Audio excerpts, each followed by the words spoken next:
एक बड़ा खुलासा हुआ है जिसमें पता लगा है कि एक पाकिस्तानी व्यक्ति जिसने डोनाल्ड ट्रंप पर गोली चलवाई थी, ये व्यक्ति अमेरिका में रहता था और वो व्यक्ति पाकिस्तानी था जो कि अमेरिकन अधिकारियों की हत्या की साजिश का आरोप लगा है इस पर। इसका नाम आसिफ मर्चेंट है जिसके ईरान के साथ संबंध है और इस मामले की जांच FBI यानी फेडरल ब्यूरो ऑफ इन्वेस्टिगेशन कर रही है। FBI जो कि अमेरिका की एक घरेलू खुफिया एजेंसी है। FBI ने इसे साजिश को एक खतरनाक हत्या के लिए साजिश कहा है। FBI का कहना है कि आसिफ मर्चेंट हथियारों की भर्ती कर रहा था और इसका एक लक्ष्य डोनाल्ड ट्रंप भी था। देखिए, जुलाई में पूर्व अमेरिकी राष्ट्रपति पर गोली चलाई गई थी और इसके पीछे आसिफ मर्चेंट इस साजिश का हिस्सा था। ये आसिफ मर्चेंट अप्रैल में ही न्यूयॉर्क सिटी में आया था। वे एक पाकिस्तानी नागरिक था जिसने कुछ समय ईरान में भी बिताया था, लेकिन अमेरिका में उसका एक सरल लक्ष्य था अमेरिकी अधिकारियों की हत्या करना। उसके बाद आसिफ मर्चेंट ने एक हत्यारे की तलाश करना शुरू किया। उसने एक व्यक्ति को संपर्क किया और वो उसका विश्वास पात्र बन गया।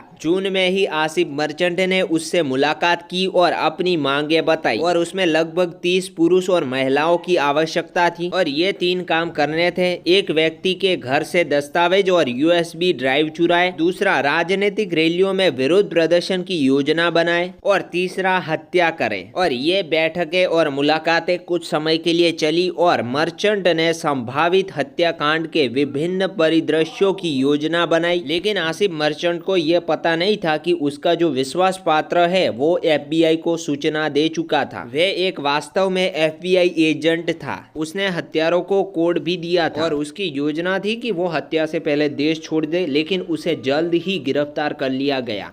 तो डोनाल्ड ट्रंप को मारने की कोशिश कर रहा था आसिफ, और मर्चेंट पर अब पूर्व राष्ट्रपति के हत्या की साजिश का आरोप लगा है। ट्रंप पर जो साजिश हुई वो जुलाई में हुई और इससे कोई भी संबंध नहीं है मर्चेंट का। ट्रंप पर 13 जुलाई को 20 वर्षीय व्यक्ति थॉमस ने गोली चलाई थी। हमलावर को एक अमेरिकी स्नाइपर ने मौके पर ही मार गिराया। अब बात करते हैं कि आसिफ मर्चेंट ट्रंप की हत्या से कैसे जुड़े हैं। 2020 में कासिम सुलेमानी को अमेरिकी हवाई हमले में मार गिराया था। वे एक ईरानी सैन्य जनरल और देश के सबसे शक्तिशाली और सम्मानित व्यक्ति में से एक था। ये हमला डोनाल्ड ट्रंप के आदेश पर किया गया था जब वे अमेरिका के राष्ट्रपति थे और इसी की वजह से ट्रंप ईरान के सबसे बड़े दुश्मन बन गए थे। ट्रंप और उनके अधिकारियों को तब से तेहरान के निशाने पर रखा गया है, इसलिए ईरान की साजिश से ट्रंप की हत्या की कोशिश करना अनदेखी नहीं किया जा सकता और इसकी वजह से अमेरिकी सरकार ने ट्रंप की सुरक्षा बढ़ाई। ट्रंप अकेले नहीं बल्कि उनके साथ जो अधिकारी थे उनकी भी सुरक्षा बढ़ाई और ट्रंप की सुरक्षा में अधिक एजेंट, अधिक स्नाइपर और अधिक ड्रोन भी मिले। ये सब पिछले 1 महीने गोली चलाने से पहले किया गया था, लेकिन फिर भी एक अकेले शूटर को ये सब नहीं रोक पाए।